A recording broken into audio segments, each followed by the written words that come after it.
really seemed unlike any other discipline.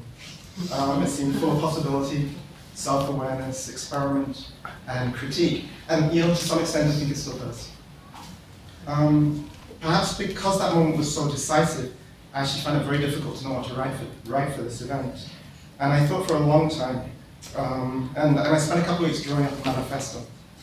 And it included everything that drives me nuts about anthropology today.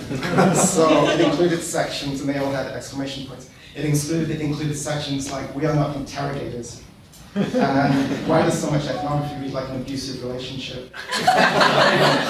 "People are not categories," and of course, the institutional imperative that makes writing a prerequisite for tenure.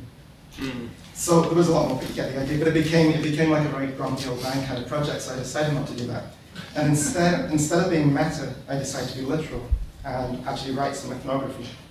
And in this respect, I think I'm probably more old school than some of the people here. So I've been wrestling with a new project about, and I guess what I want to say is that my ethnography is quite different from Kim's. But perhaps that gives an indication of some of what's possible under the rubric of ethnography, and some of what's available under the term, because it's such an imprecise term. Last year I spent a whole semester teaching a course called ethnography, a grad course, and ended up absolutely none the wiser at the end of it. None the wiser. The last while I've been wrestling with a new project about rocks and stones. Reading, thinking, doing fieldwork, but failed to produce any sustained writing. And basically these ethnography objects are simple. For me, they're just too daunting, to be honest. But just as it did nearly 15 years ago, writing culture, this time it pushed me to start writing and discover what was possible. So here goes.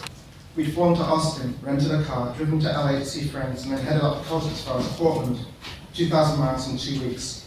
Desert, mountain, forest, and ocean. Mile after mile of empty, potholed, arrow-straight roads, our headlights cutting the night. Giant birds looming out of the shadows across our windshield, unknown animals darting recklessly in front of our wheels. Trees, tumbleweeds, cacti, everything is shifting blurred. Our pictures look like hallucinations.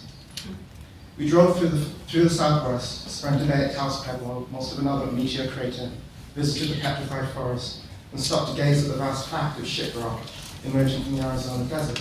Stone, a planet made of stone.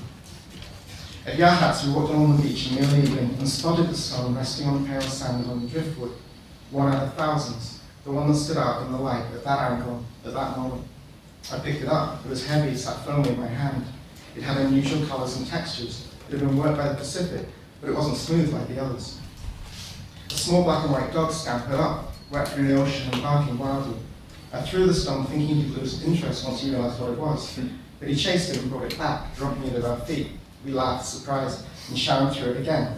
He jumped for it, missed, thankfully, and barreled after it, skidding in the wet sand before trapping it in his mouth. We got scared he'd break his teeth, but he raced back, tail beating the air. He dropped the stone at our feet, he pleaded, so we threw it again. The three of us went on like this until the tide turned and the fog began rolling in. There was no one left on the beach, just Sharon, me, the dog, and a few wary seabirds poised at the shoreline. Everything was black and white and grey. We wondered if the dog had adopted us, but then he ran off into the mist, leaving us with the stone.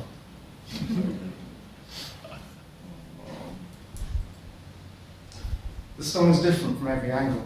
I take 5 pictures and have 5 stones. Right now it feels cool in my hand, but it can also hold the heat of the sun. When it's wet, it has a dull sheen. When the right light hits it, it glows from within. It has ancient leathery skin, turtle's neck skin, as if it's been breathing and stretching for centuries. Its dark mantle is pockmarked with the battles it's seen. The stone is covered in scars. Its black nose and descending vein make a face, more rabbit than dog, but enough like a dog, albeit a sad, introspective, blind dog. Not at all like that dog, but enough like dog to take us back to Yahoo.